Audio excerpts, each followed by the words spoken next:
प्रिय मित्रों, स्वागत है आपका अपने चैनल स्टडी विद प्रदीप पे। जैसा कि आप सभी लोग जानते हैं, हम लोग भारत को ब्रिटिश शासन की विरासत नामक चैप्टर से 50 इंपॉर्टेंट प्रश्न करने जा रहे हैं। जीएस महायुद्ध के तहत हम लोग हर एक चैप्टर वाइज प्रश्न को हल करते हैं जो परीक्षा की दृष्टि से महत्वपूर्ण है। तो आज का हमारा जो चैप्टर है, भारत को ब्रिटिश शासन की विरासत, यानी ब्रिटिश द्वारा बनाए गए कुछ विरासत की चीज़ें जो भारत में प्रदान की गई, उनके बारे में हम लोग एक एक करके अध्ययन करेंगे। जैसा कि आप RO 2016 का अगर आप पेपर देना चाहते हैं तो उसका प्रैक्टिस सेट आपको अवेलेबल है फ्री में, और आप उस प्रैक्टिस सेट का आनंद ले सकते हैं। उसके लिए आपको कोई शुल्क नहीं देना, हिंदी का भी और जीएस का भी। तो चलिए स्टार्ट करते हैं। आज का पहला प्रश्न, ब्रिटिश सरकार के किस अधिनियम ने सबसे पहली बार भारत में शिक्षा के लिए 1 लाख रुपए दिए थे? कह रहा कौन सा ऐसा अधिनियम आया था जिसमें 1 लाख रुपए का प्रावधान किया गया था भारत में शिक्षा के लिए?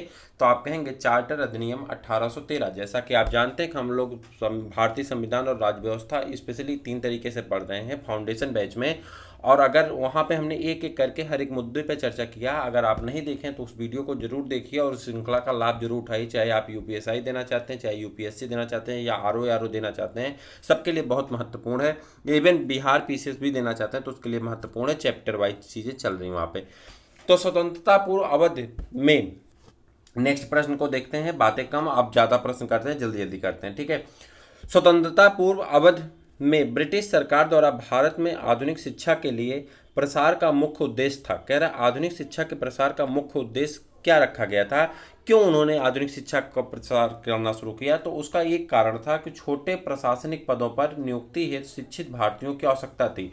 एक्चुअली में छोटे पदों पे कार्य करने के लिए जो अंग्रेज थे वो आना नहीं चाहते थे, इसलिए उन्हें छोटे पदों पे काम करने के लिए भारतीयों की आवश्यकता पड़ती थी, और उसके लिए उन्हें शिक्षित भारतीय चाहिए थे। इसलिए उन्होंने प्रशासनिक पदों की नियुक्ति के लिए भारतीयों को शिक्षित करना, आधुनिक शिक्षा का प्रसार करना शुरू किया।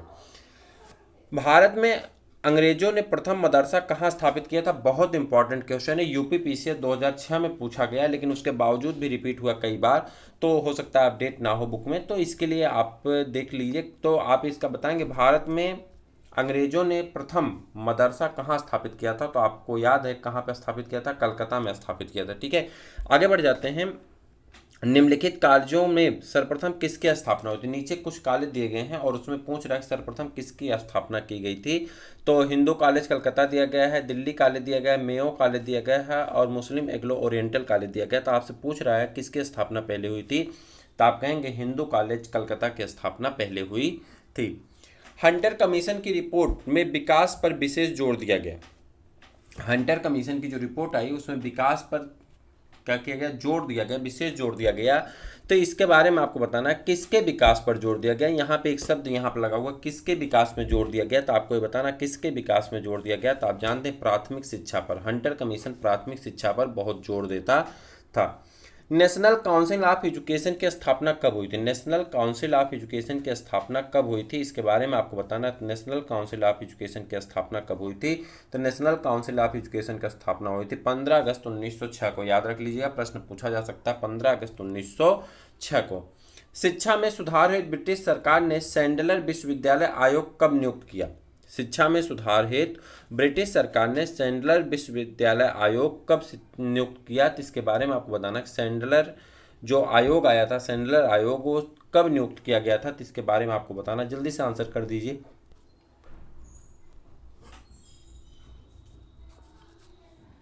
1917 में। एशियाटिक सोसाइटी ऑफ बंगाल के संस्थापक थे। कह रहा एशियाटिक सोसाइटी ऑफ बंगाल के संस्थापक थे, तो कौन थे एशियाटिक सोसाइटी ऑफ बंगाल के संस्थापक? तो इसके बारे में आपको बताना है एशियाटिक सोसाइटी ऑफ बंगाल के संस्थापक कौन थे। बिहार PCS मेंस में पूछा गया है, तो इसका आंसर आप जल्दी से बता दीजिए। तो इसका आंसर आपका हो जाता है सर विलियम जोन्स। कौन थे? सर विलियम जोन्स है। श्रृंखला को पूरा देखिए, बहुत इंपॉर्टेंट प्रश्न है। कई प्रश्न ऐसे हैं जो कि आप शायद प्रैक्टिस पेपर में ना पाएं लेकिन एग्जाम में पूछे जाते हैं, तो आप श्रृंखला को पूरा देखें। हाँ, अगर आपको स्पीड कम लग रही तो आप अपनी स्पीड बढ़ा सकते हैं, तो स्पीड जाकर के 3 डॉट पे बढ़ा लीजिए, लेकिन पूरे प्रश्न को देखा करिए। जब शुरू किया करिए पूरे प्रश्न को देखा करिए, ये हमारी आपसे रिक्वेस्ट है। आगे बढ़ते हैं। निम्नलिखित में से किसे पेरिस की रॉयल एशियाटिक सोसाइटी की सदस्यता प्रदान की गई थी? कह रहा किसको पेरिस के रॉयल एशियाटिक सोसाइटी की सदस्यता प्रदान की गई थी, इसके बारे में आपको बताना है किसको प्रदान की गई थी। तो इसका आंसर आपको करना है, और इसका आंसर आप करेंगे माइकल मधुसूदन दत्त को। किसको? माइकल मधुसूदन दत्त को। डेक्कन एजुकेशन सोसाइटी की स्थापना से कौन संबंधित है? डेक्कन एजुकेशन सोसाइटी की स्थापना से कौन संबंधित है, आपको ये बताना है। डेक्कन एजुकेशन सोसाइटी की स्थापना से कौन संबंधित है, इसके बारे में आपको बताना है। तो जल्दी से बता दीजिए, डेक्कन एजुकेशन सोसाइटी की स्थापना से कौन संबंधित है, जल्दी से बता दीजिए। तो इसका आंसर आपका हो जाता है बीजी तिलक। कौन है? बीजी तिलक है। ठीक है, आगे बढ़ जाते हैं। अगला है, किसके सतत प्रयत्नों से मुंबई में प्रथम महिला विश्वविद्यालय की स्थापना हुई? यानी मुंबई में प्रथम महिला विश्वविद्यालय की स्थापना किसके लगातार प्रयास के कारण हो सकी? तो इसके बारे में आपको बताना है, किसके प्रयास के कारण ऐसा हो सका, तो इसके बारे में आपको बताना है। और इसका आंसर आप बताएंगे डी के कर्वे के माध्यम से, डी के कर्वे के प्रयास से हुआ है। वाराणसी में प्रथम संस्कृत महाविद्यालय की स्थापना किसने की थी? वाराणसी में प्रथम संस्कृत महाविद्यालय की स्थापना किसने की थी? तो ये तो क्वेश्चन आप कई बार पढ़े होंगे, तो जल्दी से बता दीजिए। अगर आप कभी बीएचयू का टेस्ट दिए होंगे तो उनकी बुक में लगातार हर पेज पे प्रश्न रहता है। जल्दी से बता दीजिए। जोनाथन डक्कन। किसने किया था? जोनाथन डक्कन। निम्नलिखित में से किसे सर्वप्रथम केंद्रीय विश्वविद्यालय घोषित किया गया? ये प्रश्न देखिए इंपॉर्टेंट, और यहाँ गलत होने के चांसेस भी खूब हैं। कह रहा है निम्नलिखित में से किसे सर्वप्रथम केंद्रीय विश्वविद्यालय घोषित किया गया? आप जानते हैं कि उत्तर प्रदेश का सबसे पुराना विश्वविद्यालय जो है वो कौन है? इलाहाबाद विश्वविद्यालय। लेकिन यहाँ पे बात ये नहीं पूछ रहा है, यहाँ पूछ रहा केंद्रीय विश्वविद्यालय किसे घोषित किया गया। तो आपका आंसर होता है हिंदू विश्वविद्यालय वाराणसी। यानी बीएचयू को सबसे पहले केंद्रीय विश्वविद्यालय घोषित किया जाता है, इसलिए यहाँ पे गलत होने के चांसेस आपके बढ़ जाते हैं। बनारस हिंदू विश्वविद्यालय का शिलान्यास निम्न में से किसने किया था? तो ये बात तो आप जानते हैं कि मदन मोहन मालवीय द्वारा बनारस का जो है विश्वविद्यालय यानी बीएचयू की स्थापना की गई थी। तो इसके बारे में आप बता दीजिए, जल्दी से बता दीजिए किससे संबंधित है। तो आपके 14 क्वेश्चन का आंसर क्या होगा, तो आप बताएंगे जल्दी से। तो मदन मोहन मालवीय। ठीक है, मदन मोहन मालवीय। आप जानते हैं कि इन्होंने भिक्षा लेकर के इस स्कूल की स्थापना की थी, नींव रखी थी। बाद में स्कूल इतना बड़ा हो गया कि आज यहाँ से बहुत सारे बुद्धिजीवी निकलते हैं। उसके बाद कहते हैं ब्राह्मणों ने कुछ किया नहीं। ठीक, आगे बढ़ते हैं। 15वें प्रश्न की तरफ बढ़ते हैं। निम्नलिखित में से किसने भारतीय विश्वविद्यालय में धार्मिक शिक्षा के लिए प्रबल रूप से वकालत की थी? निम्नलिखित में से किसने भारतीय विश्वविद्यालय में धार्मिक शिक्षा के लिए प्रबल रूप से वकालत की थी? तो इसके बारे में आपको बताना है, प्रबल रूप से वकालत किसने की थी, तो इसके बारे में आपको बताना है। मदन मोहन मालवीय ने की थी। ठीक है, धार्मिक शिक्षा के लिए वकालत करने वाले व्यक्ति कौन थे? मदन मोहन मालवीय। भारत में प्रथम 3 विश्वविद्यालय कलकत्ता, मद्रास, मुंबई की स्थापना किस वर्ष में हुई थी? यानी जो 3 विश्वविद्यालय थे कलकत्ता, मुंबई और मद्रास, इसकी स्थापना किस वर्ष हुई थी? तो इसके बारे में आपसे पूछा जा रहा है किस वर्ष इसकी स्थापना हुई थी। तो आपका आंसर एकदम सही आ रहा है, 1857 की ईस्वी में हुई थी। कब हुई थी? 1857 की ईस्वी में हुई थी। सैंडलर आयोग किससे संबंधित है? सैंडलर आयोग किससे संबंधित है? तो आप जानते हैं सैंडलर आयोग शिक्षा से संबंधित है। लोअर पीसीएस में प्रश्न पूछा गया है। आगे बढ़ जाते हैं। भारत में आधुनिक शिक्षा प्रणाली की नींव किससे पड़ी? आधुनिक शिक्षा प्रणाली की नींव किससे पड़ी? तो इसके बारे में आप जान लीजिए। आधुनिक शिक्षा प्रणाली की नींव किससे पड़ी? 1835 के मैकाले के स्मरण पत्र से। किससे? 1835 के मैकाले के स्मरण पत्र से। डेविड हेयर और अलेक्जेंडर डफ के साथ मिलकर निम्नलिखित में से किसने कलकत्ता में हिंदू कॉलेज की स्थापना की थी? डेविड हेयर और अलेक्जेंडर डफ के साथ मिलकर के कौन ऐसे एक व्यक्ति और थे जिन्होंने हिंदू कॉलेज की कलकत्ता में स्थापना की थी? तो इनका नाम आपको बताना है, और इनका नाम आप सही समझ रहे हैं। जो समझ रहे हैं वही है कि राजा राम मोहन राय जी थी इन लोगों के साथ में। राजा राम मोहन राय से संबंधित बहुत महत्वपूर्ण प्रश्न पूछे जाते हैं। इसके पहले की श्रृंखला जहाँ पे हमने निम्न जात, जनजात, किसान आंदोलन के बारे में पढ़ा है, वहाँ पे राजा राम मोहन राय से संबंधित कई महत्वपूर्ण प्रश्न हैं। अगर आप नहीं देखें तो श्रृंखला का लाभ अवश्य उठा लीजिए, आपको उसका लाभ मिलेगा। किसके शासनकाल में भारत में अंग्रेजी शिक्षा प्रारंभ की गई थी? कह रहा है किसके शासनकाल में भारत में अंग्रेजी शिक्षा प्रारंभ हुई थी? इसके बारे में आपको बताना किसके शासनकाल में ऐसा हुआ था भारत में अंग्रेजी शिक्षा प्रारंभ हुई थी। जल्दी से बता दीजिए, प्रश्न इंपॉर्टेंट भी है। तो इसका आंसर आपको बताना है क्या होगा। इसका आंसर जल्दी से बता दीजिए। इसका आंसर होगा लॉर्ड विलियम केवेडिंस बेटिंग। ठीक है, लॉर्ड विलियम बेटिंग आप याद रखिए, लॉर्ड विलियम बेटिंग के ज़माने में। लॉर्ड मैकाले संबंधित है। लॉर्ड मैकाले किससे संबंधित हैं? अगर जो बीएड किए होंगे वो लोग तो बहुत अच्छी तरह से जानते होंगे। लॉर्ड मैकाले किससे संबंधित हैं? तो अंग्रेजी शिक्षा से संबंधित है। लॉर्ड मैकाले किससे संबंधित हैं? अंग्रेजी शिक्षा से। और नई हमारी जो शिक्षा नीति आ रही है उसमें अंग्रेजी शिक्षा से संबंधित कई चीज़ों में बदलाव किया जा रहा है, जो आप जानते हैं। भारत की शैक्षणिक नीति में फिल्ट्रेशन थ्योरी के प्रतिपादक थे। कह रहा है फिल्ट्रेशन थ्योरी के प्रतिपादक कौन थे, भारत की शैक्षणिक नीति में फिल्ट्रेशन थ्योरी के प्रतिपादक कौन थे। तो इसको आपको बताना, फिल्ट्रेशन थ्योरी के प्रतिपादक कौन थे, मैकाले थे। कौन थे, मैकाले थे। यूपी लोअर में पूछा गया है।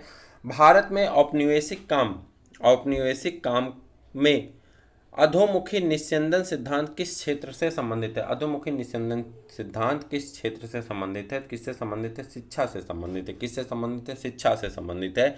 चार्ल्स वुड का आदेश पत्र निम्नलिखित में से किससे संबंधित है। चार्ल्स वुड का आदेश पत्र निम्नलिखित में से किससे संबंधित था, इसके बारे में आपको बताना है। किससे संबंधित था, शिक्षा से संबंधित था। किससे संबंधित था, शिक्षा से संबंधित था। और आगे बढ़ जाते हैं।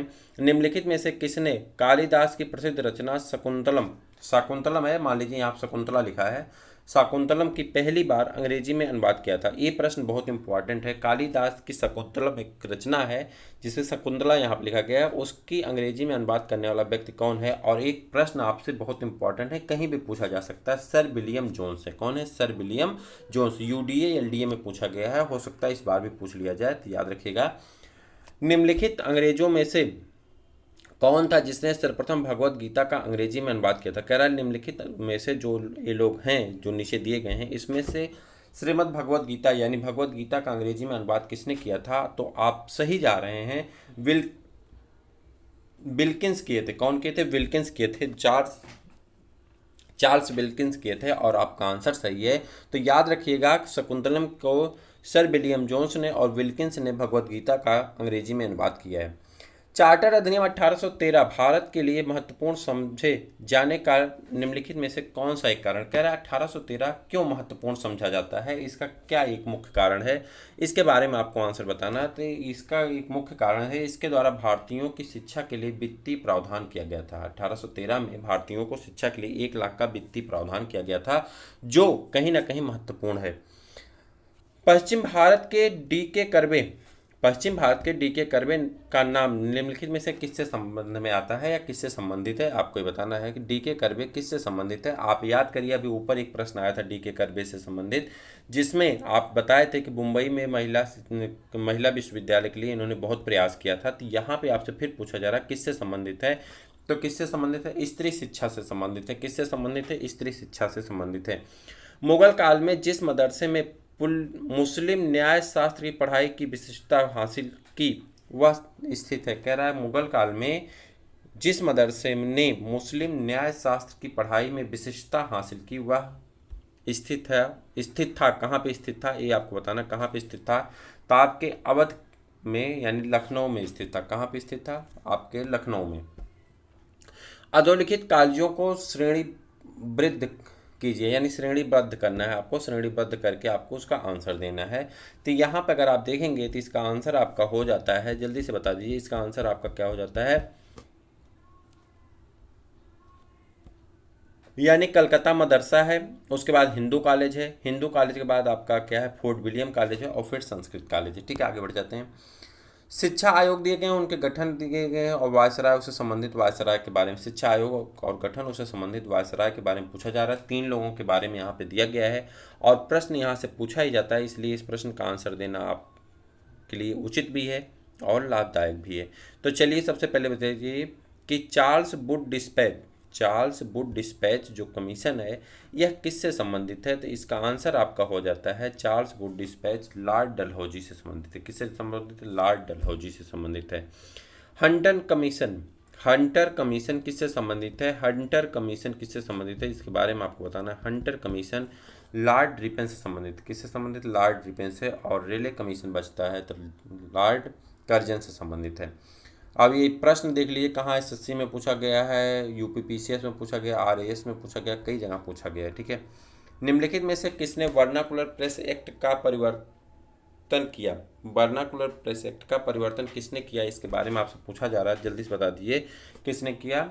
लॉर्ड लिंटन ने किया था। किसने किया था, लॉर्ड लिंटन ने किया था। निम्नलिखित में से किसने सर्वप्रथम प्रेस सेंसरशिप लागू की थी, प्रेस सेंसरशिप किसने लागू की थी, ये आपको बताना। प्रेस सेंसरशिप किसने लागू की थी, बेलेजली ने लागू की थी। किसने लागू की थी, बेलेजली ने लागू की थी। और अंग्रेजी पत्र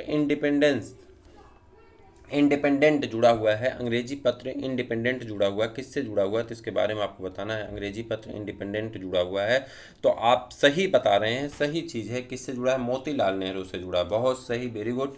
आगे बढ़ते हैं। क्रांतिकारी काल की निम्नलिखित लोकप्रिय पत्रिकाओं में से कौन अनेक कारणों से कांग्रेस की आलोचना करती थी?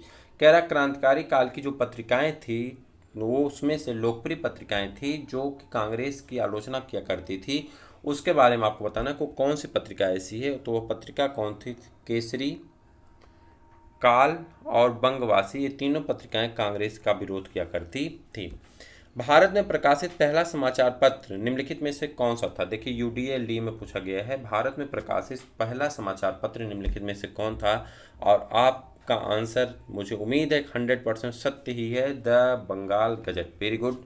आगे बढ़ जाते हैं, आगे बढ़ते हैं तो अगला प्रश्न आपका आ जाता है, अमृत बाजार पत्रिका की स्थापना किसने की थी? अमृत बाजार पत्रिका की स्थापना किसने की थी? अमृत बाजार पत्रिका की स्थापना किसने की थी? तो इसके बारे में आपको बताना है, शिशिर कुमार घोष ने की थी। किसने की थी? शिशिर कुमार घोष ने की थी। और स्वदेश वाहिनी की स्वदेश वाहिनी के संस्थापक थे। स्वदेश वाहिनी के संस्थापक कौन थे? तो इसके बारे में आपको बताना है, के रामकृष्ण पिल्लई। के रामकृष्ण पिल्लई स्वदेश वाहिनी के संस्थापक थे। स्वदेश वाहिनी के संस्थापक कौन थे? स्वदेश वाहिनी के संस्थापक के रामकृष्ण पिल्लई थे। के रामकृष्ण पिल्लई थे।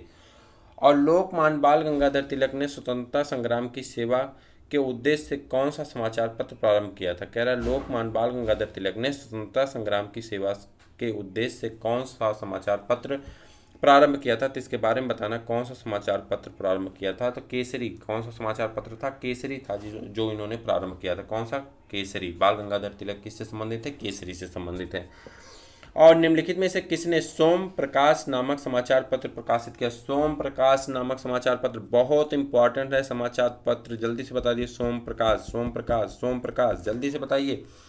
तो सोम प्रकाश ईश्वर चंद्र विद्यासागर किससे संबंधित है? ईश्वर चंद्र विद्यासागर। ऑप्शन आपका बी सही होता है। कौन संबंधित है? ईश्वर चंद्र विद्यासागर। और अगला है आपका, निम्न अखबारों में से कौन सा मुख्यतः उदारवादियों की नीतियों का प्रचारक था? निम्न अखबारों में से कौन सा मुख्यतः उदारवादियों की नीतियों का प्रचारक था? इसके बारे में आपको बताना है। तो आपका कौन सा हो जाएगा? लीडर हो जाएगा। कौन सा पत्र हो जाएगा? लीडर हो जाएगा। और आगे है, 4 चीज़ें दी गई, समाचार पत्र दिया गया, उनकी भाषा दी गई। तो इसमें आपको मैच कराना है समाचार पत्र और उनकी भाषा। तो जल्दी से बता दिए। भारत मित्र है, राष्ट्रमत है, प्रजामित्र है और नायक है। इनकी भाषा आपको बताना है। तो जल्दी से बता दीजिए इसका आंसर कौन सा सही होगा आपका। तो इसका आंसर आपका सही होगा, जल्दी से बताइए। पहले भारत मित्र। भारत मित्र किससे संबंधित है? हिंदी भाषा से संबंधित है। किससे संबंधित है? हिंदी भाषा से। और उसके बाद राष्ट्रमत आपको अच्छी तरह से याद है, मराठा से संबंधित है। और प्रजामित्र, प्रजामित्र, प्रजामित्र इसे देखिए किससे? प्रजामित्र ये गुजरात से संबंधित है। और यहाँ से आप याद कर सकते हैं मित्रों। मित्रों शब्द किसका है? मित्रों बहुत ज़्यादा कौन बोलता है? तो प्रधानमंत्री मोदी जी द्वारा बोला जाता है। और मित्रों का प्रधानमंत्री मोदी जी कहाँ संबंधित है? गुजरात से। तो प्रजा मित्र कहाँ संबंधित हो जाएगा? जो प्रजा को मित्र बोलते हैं वो कौन है? मोदी जी हैं। कहाँ संबंधित है? गुजरात से। तो गुजराती भाषा इसका याद हो जाएगा आपका। नायक, नायक कहाँ से? बंगाली भाषा से संबंधित है। नायक किससे संबंधित है? बंगाली भाषा से संबंधित है। तो इस प्रकार से आपका ऑप्शन जो है तो सी आपका उत्तर बन जाता है। आगे बढ़ जाते हैं। निम्नलिखित में से किन समाचार पत्रों में भारतीय स्वतंत्रता संग्राम के काल में क्रांतिकारी आतंकवाद की वकालत की थी? क्रांतिकारी आतंकवाद की वकालत किस समाचार पत्र में की गई थी? इसके बारे में आपको बताना है। संध्या में, युगांतर में, काल में। तो आप कहेंगे कि इसका तीनों ऑप्शन सही है। संध्या, युगांतर और काल, तीनों में स्वतंत्रता संग्राम के काल क्रांतिकारी आतंकवाद की वकालत की गई थी। निम्नलिखित में से किस भाषा में द इंडियन ओपिनियन पत्र नहीं छापा जाता था? कह रहा किस में द इंडियन ओपिनियन पत्र नहीं छापा जाता था? वो कौन सी ऐसी भाषा थी जिसमें इंडियन ओपिनियन पत्र नहीं छपता था? तो इसके बारे में आपको बताना है। और उसके बारे में आप कहेंगे उर्दू में इंडियन ओपिनियन पत्र नहीं छपता था, अंग्रेजी में छपता था, गुजराती में छपता था, तमिल में छपता था, लेकिन उर्दू में नहीं छपता था। निम्नलिखित में से कौन सुमेलित क्रम है? कह रहा है सुमेलित क्रम में कौन है, उनके बारे में आपको बताना है। सुमेलित क्रम में कौन है? तो जल्दी से बता दीजिए सुमेलित क्रम में कौन है। तो आपका आंसर हो जाएगा सुमेलित क्रम में कौन है, जल्दी से बताइए। तो इसमें 45 का आंसर करिए। Annie Besant, young India, Mahatma Gandhi, new India, बीजी तिलक, केसरी और सुरेंद्र नाथ बनर्जी मराठा। तो आपका आंसर होता है 45 का। 45 का आपका आंसर होता है सी, बाल गंगाधर तिलक। किससे संबंधित हैं? केसरी से संबंधित हैं। एनी बेसेंट की यंग इंडिया नहीं बल्कि न्यू इंडिया है, और कॉमनवेल्थ 2 किताबें हैं, तो यहाँ पे ये संबंधित हैं। ठीक है, आगे बढ़ जाते हैं। अगला प्रश्न वहीं से संबंधित है। निम्नलिखित में से एनी बेसेंट द्वारा निकाले गए 2 अखबार कौन से थे? जो 2 अखबार थे एनी बेसेंट द्वारा निकाले गए, तो कॉमनवेल्थ और न्यू इंडिया। कॉमनवेल्थ और न्यू इंडिया अखबार जो है वो किससे निकाले गए थे? तो ए एनी बेसेंट द्वारा निकाले गए थे। तो इस प्रकार से आपका आंसर इसका सही हो जाता है 1 और 2, यानी क्वेश्चन 46 का आंसर होता है आपका फर्स्ट। ठीक, आगे बढ़ जाते हैं। निम्नलिखित में से कौन एक सही सुमेलित है? कह रहा है कौन एक ऐसा है जो सही सुमेलित है, उसके बारे में आपको बताना है। 47 का आंसर बताइए जो सही सुमेलित है। तो 47 का आंसर आपका होता है एनी बेसेंट कॉमनवेल्थ। बाकी सभी का क्या है? गलत है। ठीक है, बाकी सभी का क्या है? गलत है। एनी बेसेंट कॉमनवेल्थ सही है।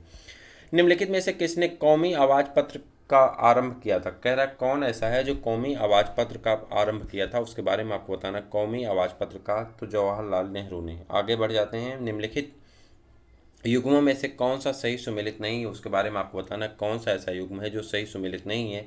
तो आप कहेंगे कौमी आवाज़ अब्दुल कलाम आज़ाद, ये सुमेलित नहीं। बाकी नवजीवन एम के गांधी सही है, प्रभात एनसी केलकर सही है, और स्वराज टी प्रकाशम सही है। कौमी आवाज़ यहाँ पे अभी आपने ऊपर बताया, कौमी आवाज़ किससे संबंधित? जवाहरलाल नेहरू से, ना कि अबुल कलाम आज़ाद से। ठीक है, आगे बढ़ जाते हैं। मराठी पाक्षिक बहिष्कृत भारत किसने प्रारंभ किया था?